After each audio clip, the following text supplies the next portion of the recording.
everyone, this is Callimara here, and no, it's not calamari. Welcome back to my channel, or if you're new to the pond, go ahead and take a dive. You might like it here. Also, technically a channel is another word for the deepest part of a river, so maybe it's redundant to also mention a pond? I don't know, it's a new year, so let me know in the comments below if my intro needs a change and recommend a new one for me. But we all know why we're here today. This wasn't how I thought I'd spend the new year, but sure. As I mentioned in my video I just posted last week, going over the new victim statement that was posted on Twitter, Alex was planning on making a debunk video, and well, it's here, and you guys sure let me know and want to hear my thoughts on it. I got a lot of comments of people saying they were torn about it, and I guess these people must be fans who are just now learning about all this.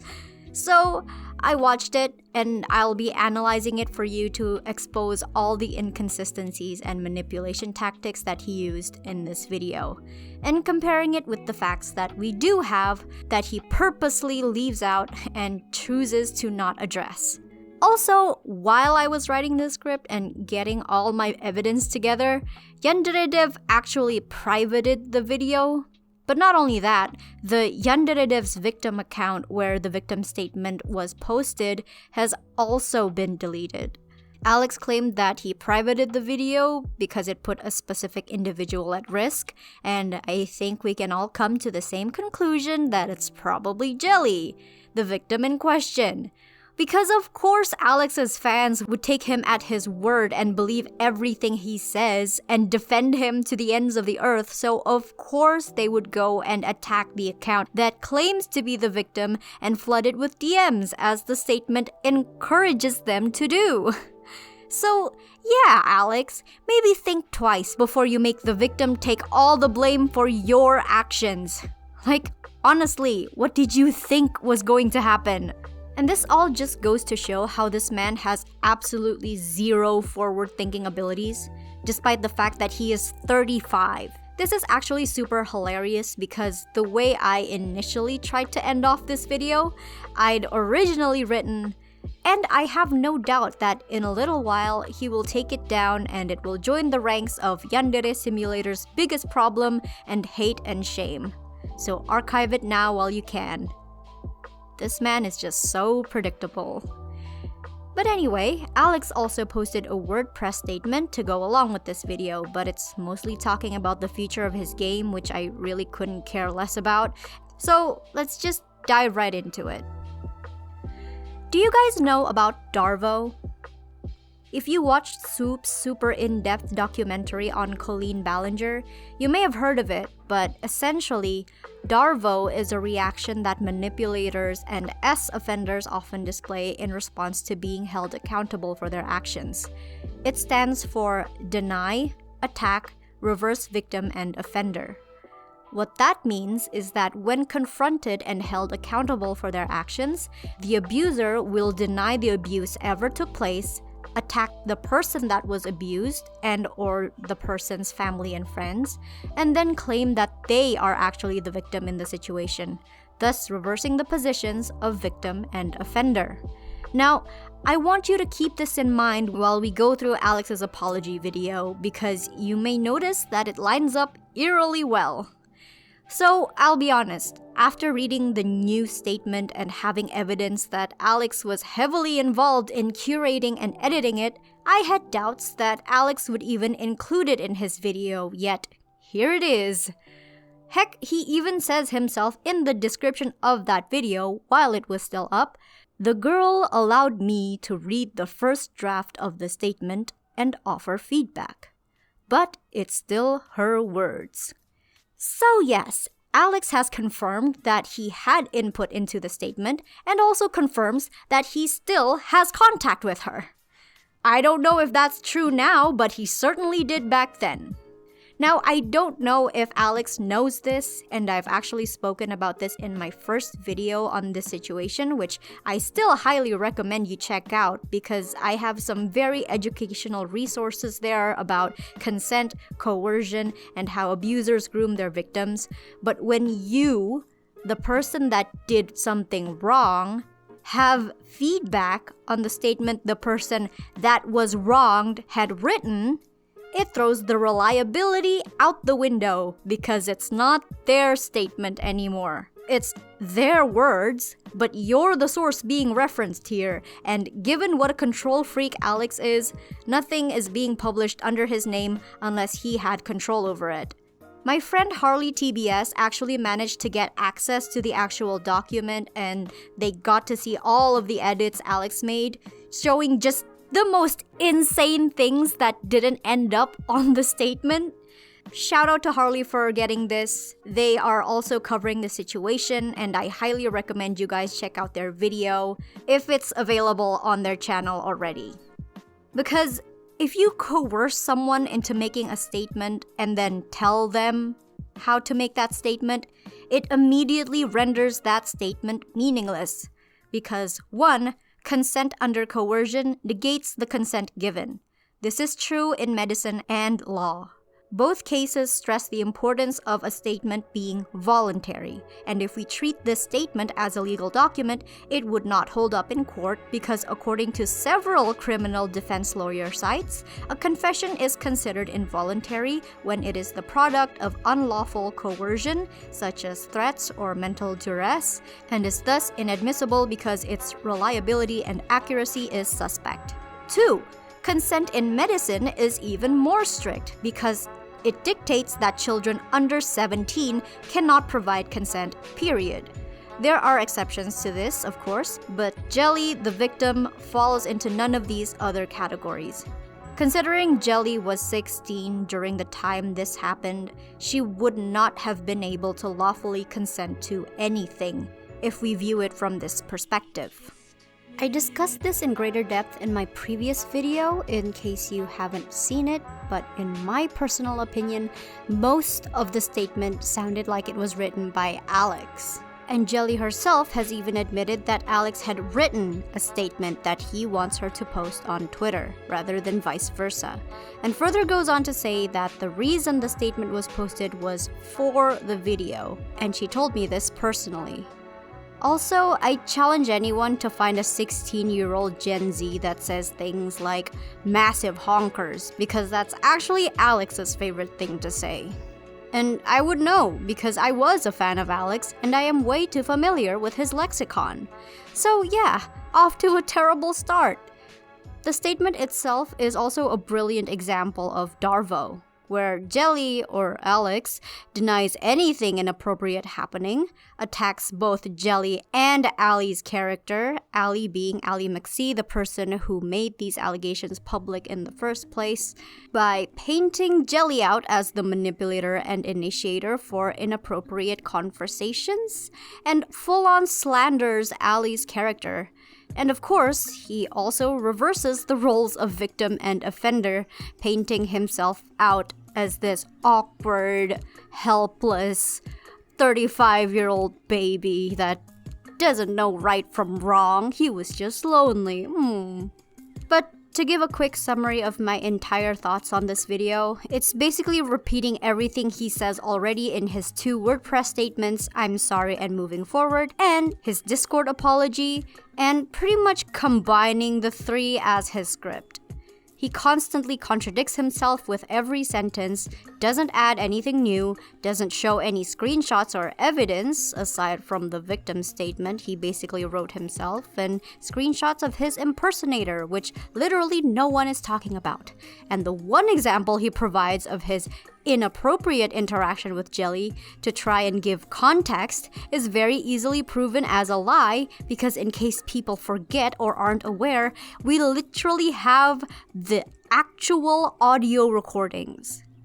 The rest of his video is him minimizing his own actions, not even acknowledging the Snapchat messages, and trying to convince you that the only person he had hurt was himself.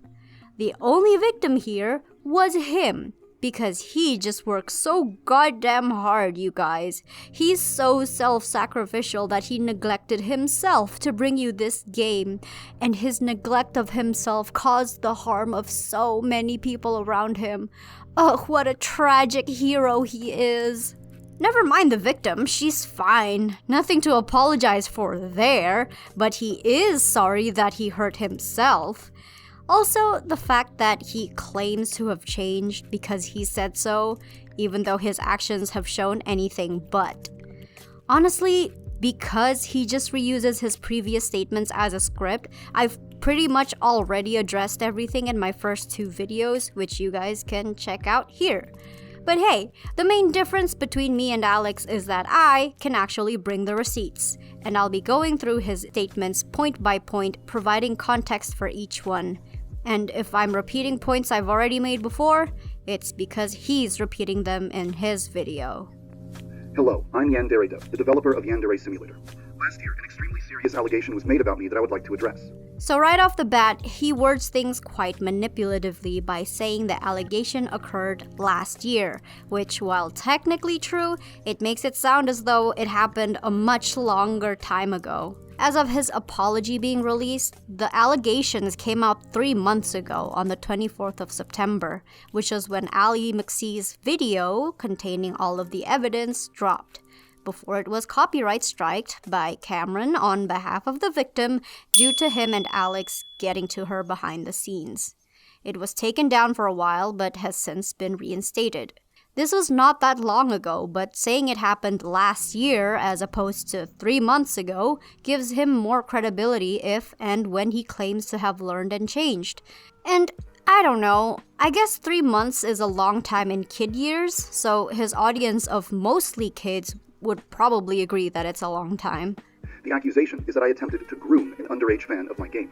I will take accountability and admit that I did discuss inappropriate topics with a fan. Then he starts by acknowledging the accusation that he groomed a minor and claims that he will take accountability and admits that he did discuss inappropriate topics with a minor.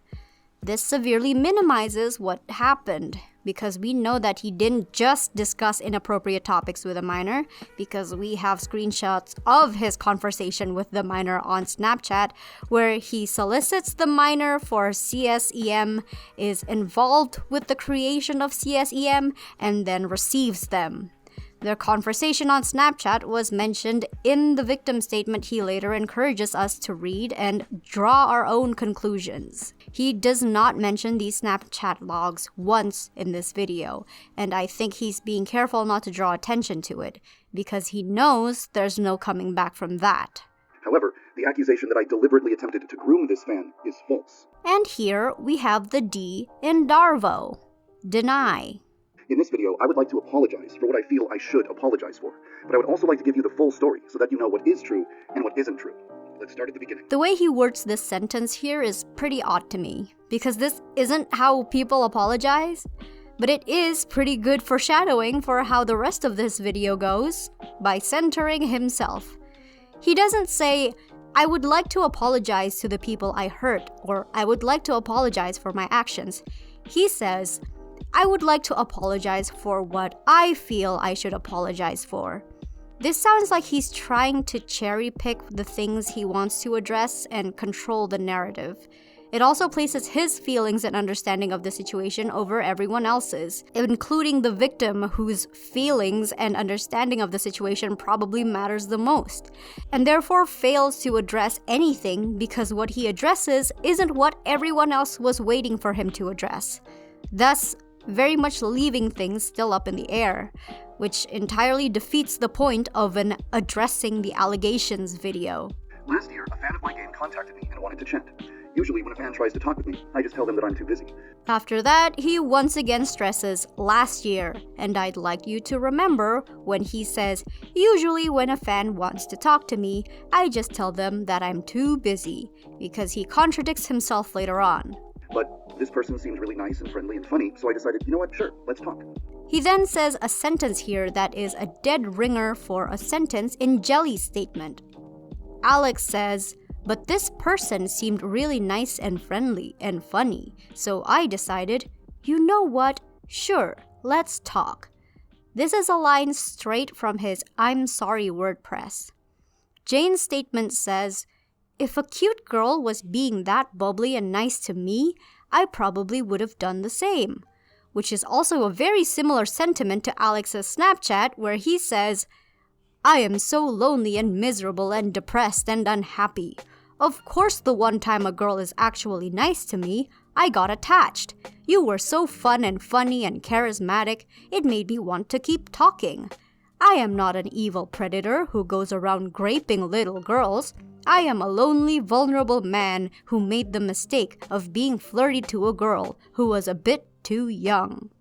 And despite there being plausible deniability on these Snapchat messages, what is written here follows along perfectly with the narrative that has been written for his video, and the victim statement. But Jelly's statement was totally her own words, right, Alex? She let me know right off the bat that she was 16, but I didn't see any problem with that. When I was 16, I had online friends that were in their 20s and 30s, so it just didn't feel weird to me. This line is used in both his WordPress and Discord apology, that she let him know right away she was 16, but he changes his story here. You'll notice that every time Alex tells the story, it's different every single time. The first time he talks about this was on his Discord server before he got banned from Discord, where the line following that was, "I don't judge a person by their age, but by whether or not they are nice to me." The next time he talks about it was on his WordPress, where he instead says, "What do I care what her age is? She's just a funny fan of the game who wants to talk to me. This is no big deal." I rationalized to myself that it was fine. This time, it's because he had online friends in their 20s and 30s when he was 16. So it's not weird.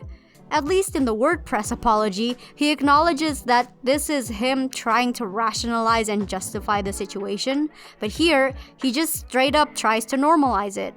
So what's your story? Because you were rationalizing it even though you knew it was wrong, or because you thought it's a completely normal thing? In the beginning, our conversations were normal, but she had a kind of adult sense of humor, and every now and then she would bring up a topic or ask a question that wasn't really appropriate. When this would happen, I wasn't entirely comfortable with it, but I rationalized to myself that it was no big deal and just kept talking with her. He says, in the beginning, our conversations were normal, but that Jelly has an adult sense of humor, and every now and then she would bring up a topic or ask a question that wasn't really appropriate. This is an example of the RVO part of DARVO, reverse victim and offender. Alex is trying to switch the roles and make it as though Jelly is the perpetrator here, and actually contradicts himself in his previous statement. If you looked at Alex's WordPress apology, he actually says, "We talked for a while, and eventually, I started to feel really comfortable speaking to her. I started talking to her the same way I would speak to any of my other friends, like she was one of the guys. I made the same type of vulgar jokes that I make when voice chatting with my other friends," where he himself admits to be the one who started making those adult jokes because he felt comfortable speaking with her. So, by his own words, he's lying there. He also claims to be uncomfortable here, which is obviously a lie because he says himself that he was the one that started making those jokes. And because we don't want Alex to be taken out of context, let's get the full picture by looking at the other statements he's put out. In I'm sorry on his WordPress, he says occasionally Jelly would say something flirty to him, but he would shut it down immediately most of the time and refuse to reciprocate. But other times, he would let it continue. And for more context on that, we can look at his Discord apology where he adds, "However, I was worried about hurting her feelings or losing her as a friend, so I tried to reject her advances without being too harsh. I didn't know how to do this properly, which led to me making a lot of awkward statements that completely failed to communicate that I was trying to turn her down." Oh, but I wouldn't want to put you out of context, Alex, so let's add more. Like your Snapchat logs, where you showed not only equal interest, but actively reciprocated.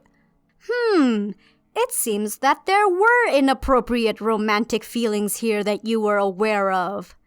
Let's put a pin in that. Eventually, I must have said something that sounded like a red flag to her, because at some point she started to record our conversations just in case I turned out to be some kind of predator. He once again contradicts his own statement with this line because on his WordPress, he claimed the reason she started recording was to share his jokes with her friends, not because he said something that alarmed her. In the first victim statement, Jelly also corroborates this by saying that it was because he started making quotable jokes like on ja, whatever that means, so she could make soundboard buttons out of his quotes. So funny how Jelly's statements seem to change when Alex's does, and always aligns perfectly, word for word. Also, the new statement does still mention the soundboard, but it is no longer cited as the reason why Jelly started recording Alex like in the original statement. So which is it? Did Jelly start recording because you said some red flaggy things that alarmed her to the point that she felt she needed to record you, or because she wanted to clip you because you're just so silly and goofy? She showed our conversations to a YouTuber, and the YouTuber decided, yep, this guy seems like a groomer. We need to expose him. Then Alex makes it seem like Ali just decided to expose him for no real reason, and not because he has a long history of being controversial and inappropriate and creepy. Sure, Alex. From what I've been hearing, it kind of sounds like the YouTuber started coaching the girl on how to manipulate me into saying things that would make me look bad, which wasn't what the girl wanted. I find it funny how he takes a step back here in his narrative to be like, from what I've been hearing, like he wasn't the one who spun this narrative in the first place. Like he hasn't been coaching Jelly on literally what to say and how to respond. But you don't have to just take my word for it. The girl has written a statement about the entire situation, giving her side of the story. I put a link to it in the description below. I won't tell you what to think about it. You're welcome to read it for yourself and draw your own conclusions. But don't take my word for it. Read what the girl herself has to say, which we've already established is just Alex in a wig pretending to be a 16-year-old girl. Just like I predicted in my video breaking down the victim statement. It's also interesting how he highlights the section that specifically slanders Ali, as opposed to proving his own innocence.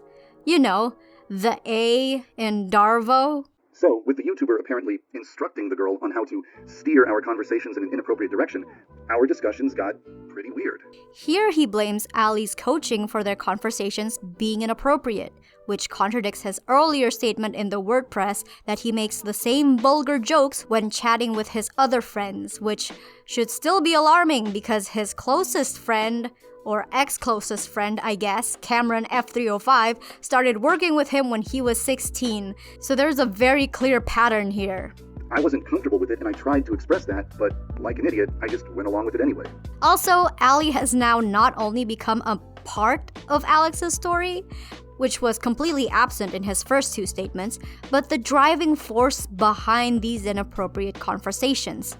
Of course, he does not provide any evidence or screenshots to back up his claims. So really, it's his word against Ali's. Except between the two of them, Ali is the one with all the screenshots and voice recordings of him actually being inappropriate to back up her claims. Also, Alex constantly does the Colleen Ballinger accusatory stare here, and honestly, he should just pull out a ukulele at this point. Because I had gotten into the habit of being really candid around this girl and just casually responding to whatever she said, it was very easy for her to get recordings of me answering questions I shouldn't have answered and discussing topics I should not have discussed. The next statement repeats what he said on his Discord statement, where he gets into the habit of being really candid and casually responding to whatever she said. This is also echoed in the Snapchat messages, which really increases the likelihood that this is in fact his account. He claims to have done this on autopilot in his first statement, going so far as claiming that Jelly was actively fishing for compliments and he was simply telling her what she wants to hear, but now it's framed as him being comfortable and frank with her. So, I guess those recordings of him calling her cute over and over is just him being candid now, huh? You sure that's the story you want to stick with? Oh, and let's not forget, in one of those clips where Alex was calling Jelly cute, she very clearly sounds and states that she is high. You think you can call like this more often? Maybe. I had fun. You're funny.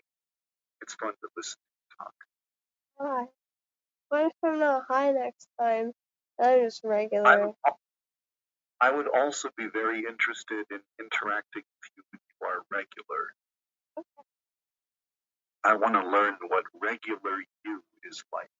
Okay. But high you is very cute and fun.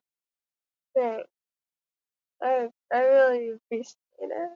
And Jelly also tried to incorporate that fact in the victim statement, which Alex tells her not to mention because it would only cause more drama for him. Yeah, no shit! You were knowingly voice calling with a minor whom you don't know and had no prior connection to when she was under the influence. What business do you have talking to an underage girl while she's high in private, when she's even more vulnerable and easily taken advantage of? No matter how you slice it, it's messed up. Also, why is Alex saying, "I want to learn what regular you is like"? One of the most menacing things I've ever heard. And the YouTuber then used those recordings to make a 40-minute-long video accusing me of being a groomer.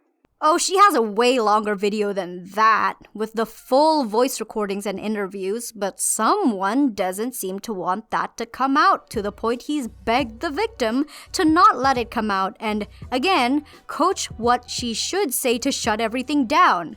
Even though, you know, it would have provided all that context you claimed Allie's original video was lacking. Out of respect for all of the people in the world who have actually been groomed, we should use the word grooming correctly. And now we have Alex defining grooming. Grooming is when an adult tries to establish a relationship with a child with the intention of exploiting or abusing the child. That doesn't describe what I did. So, according to him, grooming is when an adult tries to establish a relationship with a child with the intention of exploiting or abusing the child. Very different to his initial definition of grooming. Both times, he says that's not what he said, so let's hold him to that, shall we? Establish a relationship with a child with the intention of exploiting or abusing the child. Wow, looks like on all fronts, you actually do fulfill your own definition of grooming. But really, if this wasn't true, Alex could easily prove it by just showing his chat messages with Jelly. And yet, it's absolute crickets. I did not attempt to establish a romantic or sexual relationship with the girl.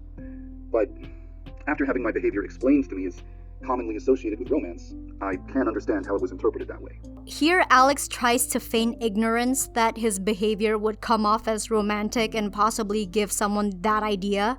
But remember that pin we put in earlier? Let's bring it back, shall we? In "I'm sorry" on his WordPress, he says occasionally Jelly would say something flirty to him, but he would shut it down immediately most of the time and refuse to reciprocate. But other times, he would let it continue. And for more context on that, we can look at his Discord apology where he adds, "However, I was worried about hurting her feelings or losing her as a friend, so I tried to reject her advances without being too harsh. I didn't know how to do this properly, which led to me making a lot of awkward statements that completely failed to communicate that I was trying to turn her down." In those two statements, you seemed perfectly aware, even at the time, that these statements being made were flirty and indicated romantic interest, and you were trying to turn her down. You even say you were trying to get her to stop just a few seconds before because you knew it was inappropriate. So even if we take you at your own word from this video alone, you contradict yourself. Of course, it wouldn't do to leave out context, right, Alex? Like this Snapchat message you sent to Jelly, saying, "Yeah, I know about all that, but my personal opinion doesn't matter. Whether or not I think it's immoral, it is still illegal for me to be having a romantic/sexual conversation with someone under 18. And for more context, this message came from a conversation he and Jelly were having about the legal age being 18. But you seem pretty aware that your interaction with Jelly was a romantic/sexual one, and you're also aware it's illegal. So, you want to try lying to our faces again? Or I'll do you one better. Maybe next time, come with receipts. I feel like it's worth mentioning that a lot of the remarks I made only sound bad when they're out of context. Now, in this next part, Alex claims that statements were taken out of context and only sound bad because of it, even though no context would really justify talking about penis sizes in private with a minor. But he uses the same example that he used in his Discord statement, which was addressing his OnlyFans discussion with Jelly. For example, there was one time when the girl jokingly said, "You should make an OnlyFans." And I said, "No, that's dumb. No one would ever want to see that." And she said something like, "Come on, it's so easy to make money on OnlyFans." And when I heard that, I thought, wow, that's a little concerning. Don't tell me that social media is brainwashing this generation to think that they should just go directly into porn the second they turn 18 because it's the best way to get rich quick. That's a little concerning. I wanted to know if she was joking or if she was being serious, so I asked her, "Are you planning to start an OnlyFans?" And of course, the YouTuber used the recording of me saying, "Are you planning to start an OnlyFans?" to frame me as someone who initiates horrifically inappropriate discussions with children, which is just completely dishonest. I've actually already addressed this, so I'll just play a clip from my first video because it still applies here. But in reality, that's not even what the context of that conversation was. If you watched the video Ali did release, you would know that the context of that conversation is that Yandere was talking about how he has to keep working on his game or else people won't support him and he'll lose his income. So Jane asks, why not try something else? Like OnlyFans. And then after a few self-deprecating comments, because that's the kind of pathetic loser he is, Yandere goes, "Are you going to start an OnlyFans? How can you recommend someone to start an OnlyFans if you wouldn't be able to do it yourself?" In a very defensive manner, because this man has the most fragile ego known to man. So clearly, he doesn't even remember this conversation and was pulling that, "Oh, I'm just concerned for this generation" excuse out of his ass. There's a part of me that wants to go point by point down the list of every single questionable or suspicious thing I said and provide context for absolutely everything, but that's not really the main issue here. What? What do you mean? It absolutely is the main issue here. Does he even have a grasp of what people are upset about? Or has he created a completely new story in his head and is running with that? Why am I even asking? Of course it's the latter. For one thing, a lot of the stuff I said is just weird no matter what the context is. I'll just admit it. Yes, it is. Are we going to get an "I'm sorry"? Maybe an "I'm going to turn myself into the police so I can be kept away from kids on the internet and in real life"? Before I show you this next bit, if you haven't watched the video, let's try and guess what he does next. Will he A. come clean with his real intentions, apologize, and try to make amends to the people he hurt? B.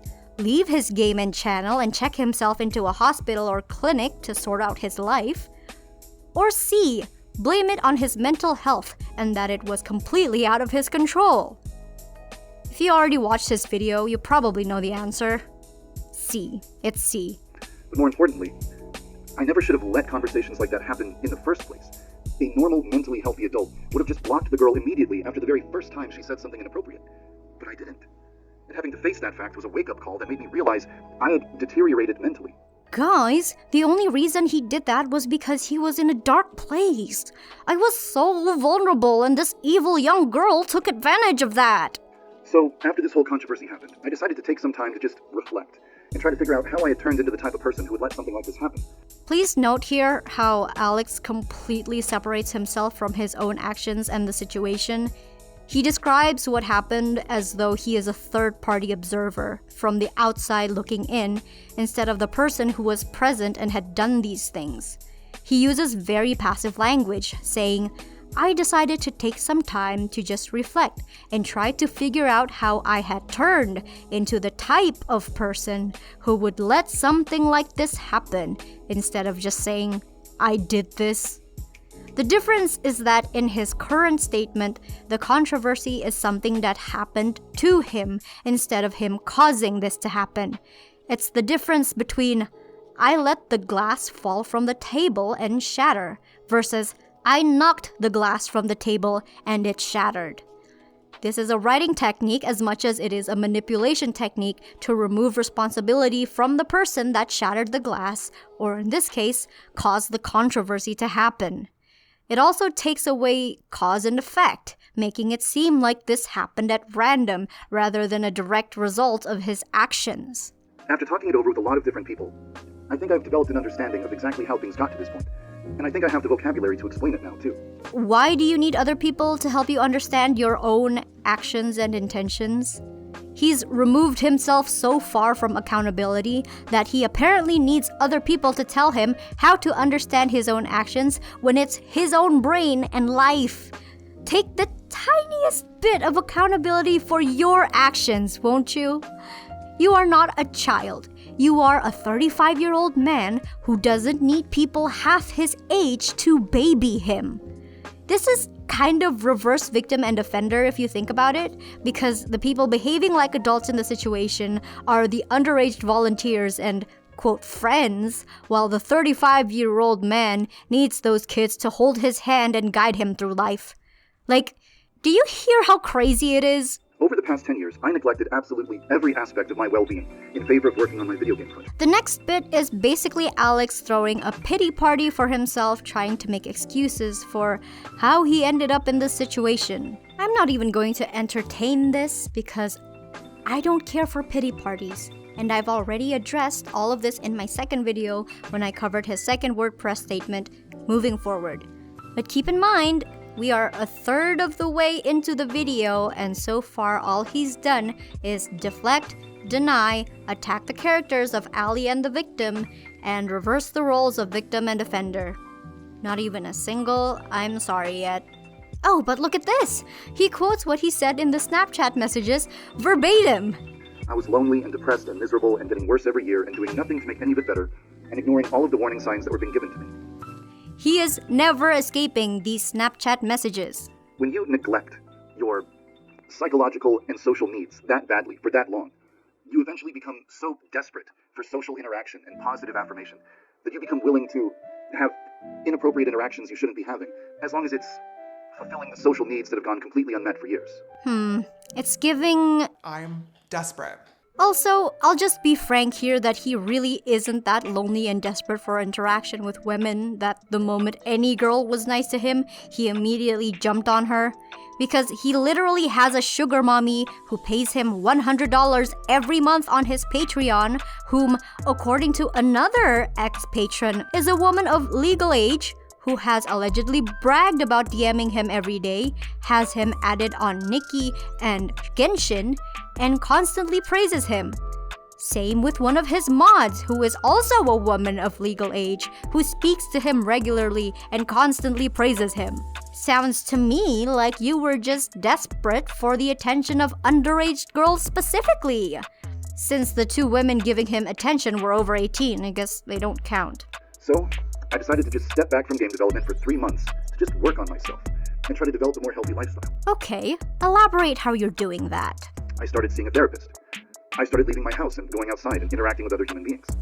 I experimented with hobbies that don't involve the use of a computer screen. I found a much better work-life balance. And it's another fat lie. The therapist he mentions? BetterHelp. So that's already involving the use of a computer screen, so I guess that's that out the window. But also, online therapy is heavily dependent on the person to do the changes and be honest, which we all know is more of a challenge to Alex than not perving over anime girls. Started leaving his house? Then why is he still saying in his Guilded server that he hasn't left the house since 2019, in present day of January 2024? Also, Alex has been online 24/7 in his Guilded server. He was online around the clock and replies to messages within minutes of them being posted. This man is constantly monitoring the server. I really have trouble believing he's been taking time off when he lists all these additions that will be dropping on January 5th, because these are not small low-hanging fruit, as he likes to call them. Custom mode, where he makes you build your own game, because evidently he can't be asked to do that. I mean, what do you take him for? A game developer? And an alternate timeline to 1980s mode. Also, if you're still following the game because you're waiting for the rivals, sorry to disappoint, but Alex has said that that's not what's happening anymore. he's just going to keep releasing feature creep because he thinks that's more meaningful. It has been 9 years and we now only get the ability to build a relationship with Senpai. But even then, God forbid doing so in person. Probably because Alex would have zero experience to draw from when writing an in-person relationship. So yeah, this whole section is just him telling people what they want to hear with zero evidence. And most importantly of all, I made friends. I developed a social life. I made meaningful connections with people my age. That made a bigger difference than anything else. Oh wow, he totally took my advice. But not to worry, I'm sure you'll have no problem making friends your own age, Alex. There's tons of other YouTubers who share your values. Good for him. I no longer feel so desperate for social interaction that I'd be willing to have inappropriate conversations just to fill some gap in my life. Oh really? Because Jelly is saying that you're going to wait until she's 18 to try again. But you know what? That's probably not true because at that point, she would have aged out of his preferred range and he'd probably find someone younger to creep on instead. In my opinion. I feel like I've removed the weaknesses and vulnerabilities that enabled this entire situation to happen in the first place. Well, time will tell, won't it? Time will tell. But until then, I won't believe him until he can actually put his money where his mouth is, as you should always do with people like this, who just say they're better instead of proving that they are better. And frankly, if he wants his game and reputation to survive, that's what he desperately needs to do. It's worth mentioning that sometime after this entire controversy started, 2 images started to circulate. These images are fake Discord screenshots depicting interactions between me and children that have never actually happened. These images were either created in Photoshop or made by an impersonator using my username and avatar. Oh my gosh! Our first semblance of evidence! And it's the one that everybody already knows is false. Because in case you didn't know, around this time there was a Yandere dev impersonator that has not been active since 2021. And no one is really talking about that. But it is interesting how he only brings attention to the evidence that everyone already knows is false. It's almost like he's trying to lump everything else with this one instance where it wasn't really him. But because he doesn't say either way, it could also be said because he doesn't debunk or address the mountain of other evidence that those are real. This isn't the way that people speak to other people. This is the way that you write dialogue when you're trying to make a comical image for the internet to laugh at. These are not real. Yeah, so why do you do it then? Even if that's not him in those screenshots, he said some creepy things before on record. A trigger warning for Alex being Alex. What's this? There appears to be a wet spot on your panties. Oh my. Is someone aroused? Oh my god. Ooh. Ooh. What a nice view. Looking pretty good up there. Inspect that thong. I'm the butt crack inspector. That's a butt crack there.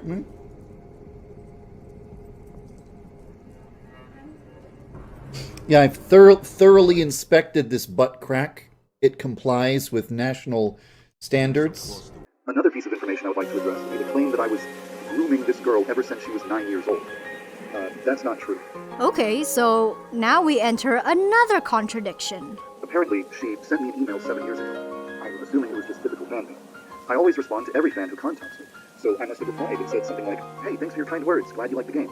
But literally at the start of the video, Alex says, "Usually when a fan wants to talk to me, I just tell them that I'm too busy." So which is it? Do you respond to every fan who contacts you, or do you tell them that you're too busy to speak to them? It can't be both. And if you think that's weird, then let me provide some context, which we all love around here.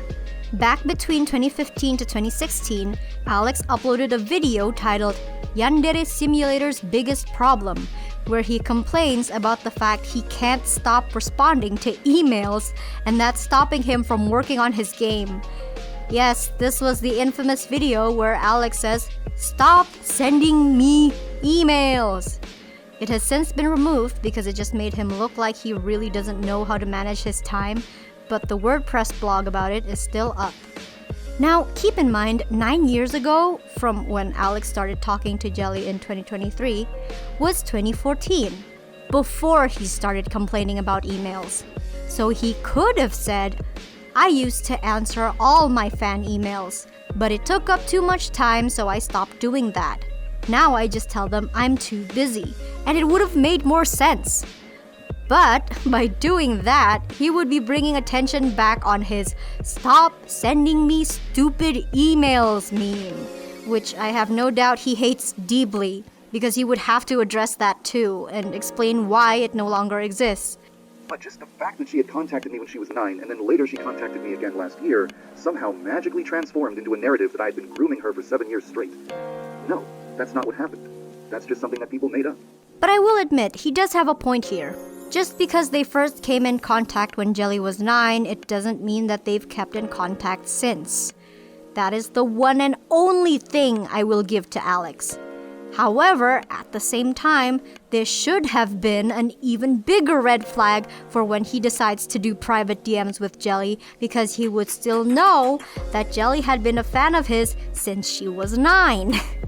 And everyone, regardless of whether or not you are neurodivergent, depressed, or have clinical anxiety or some other mental health disorder, would understand the insane power imbalance that exists there. Oh, but he was desperate and lonely. She was the only person who was nice to him.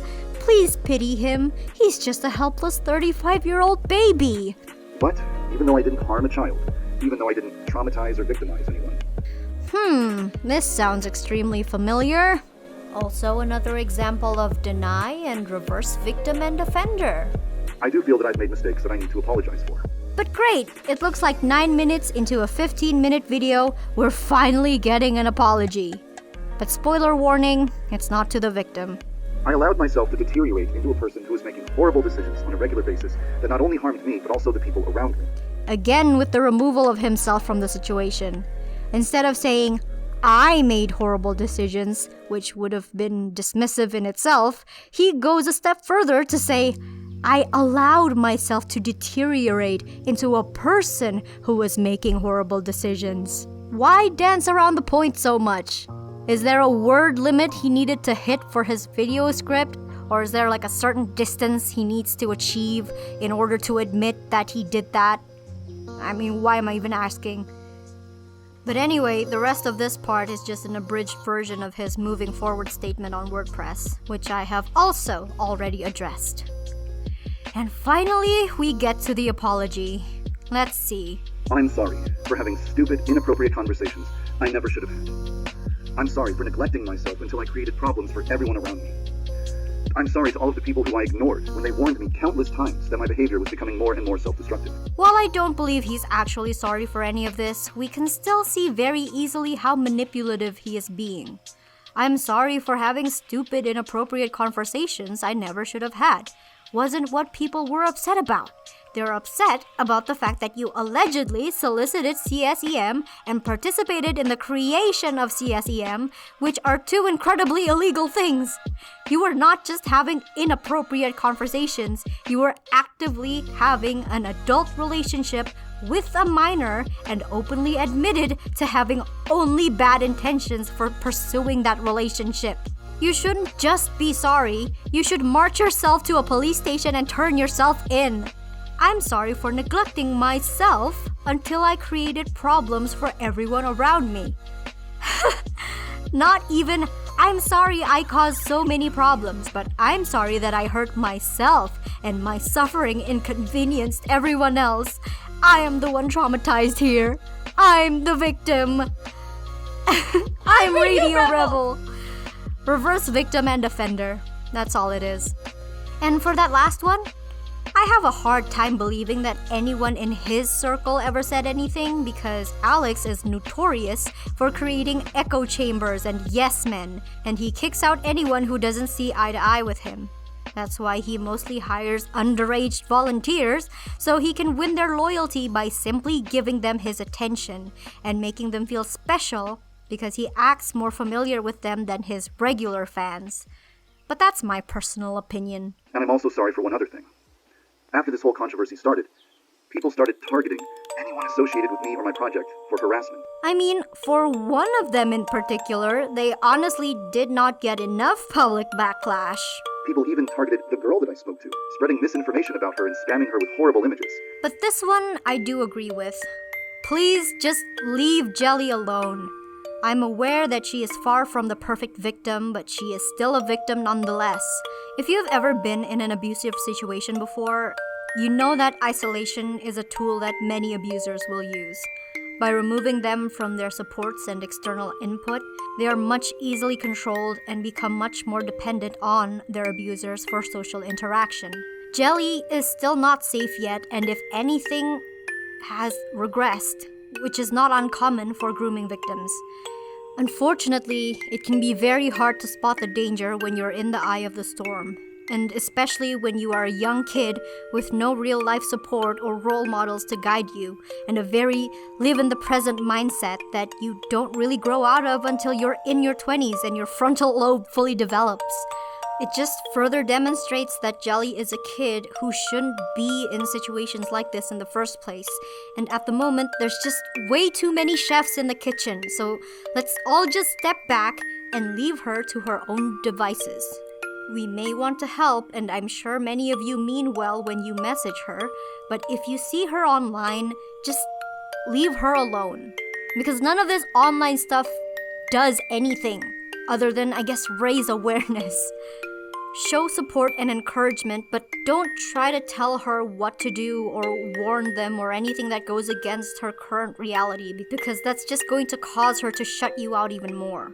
It'll just validate her fears and she'll simply shut down and run to what is familiar. And unfortunately in this case, it's going to be Alex and Cameron. I am deeply sorry for that.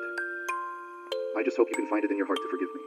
Is it strange that I don't even know who this apology is for? Is it the audience? The victim? The volunteers? It's kind of a bad apology if it's not even clear who you're apologizing to.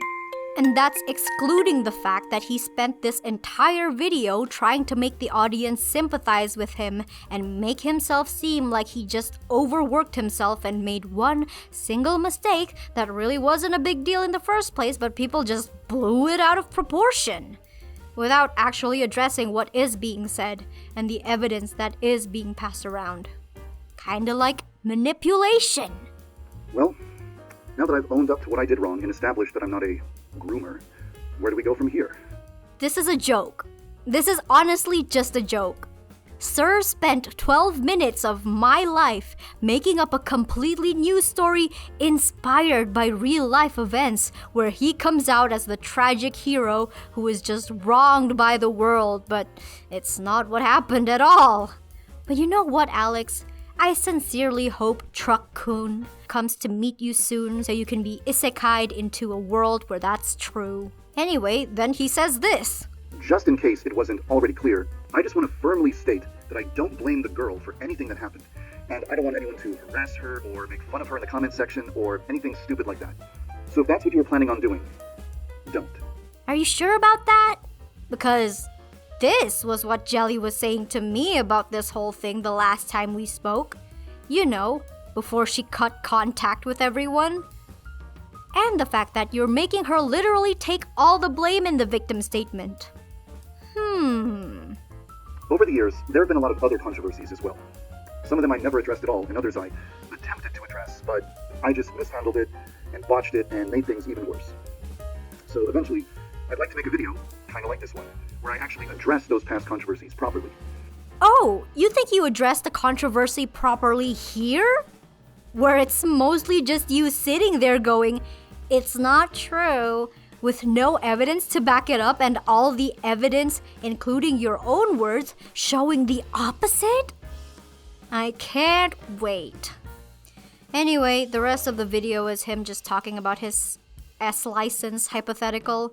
I've mentioned this quite a bit myself, but in case you don't know the full story, he was debating someone about a test to prove that someone is an adult instead of an agreed upon age where someone is considered an adult.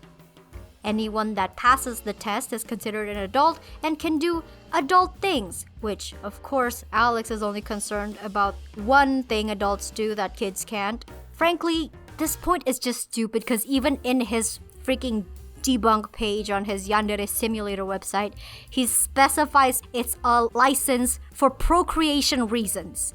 Okay, it's not about being an adult or whatever he's trying to spin up here. And the person he was debating basically asked, so if a person who was 14 passed the test, would they be allowed to procreate? To which he agrees, because that's the hypothetical, and it was always about procreation, unlike what he's trying to paint it here.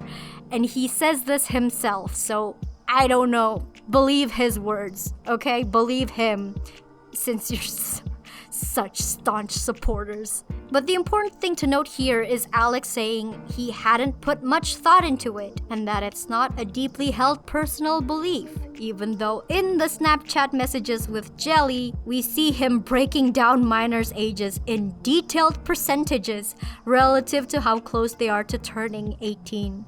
And also him literally saying, yeah, I know about all that, but my personal opinion doesn't matter. Whether or not I think it's immoral, it is still illegal for me to be having a romantic/sexual conversation with someone under 18, in response to another discussion about age of consent.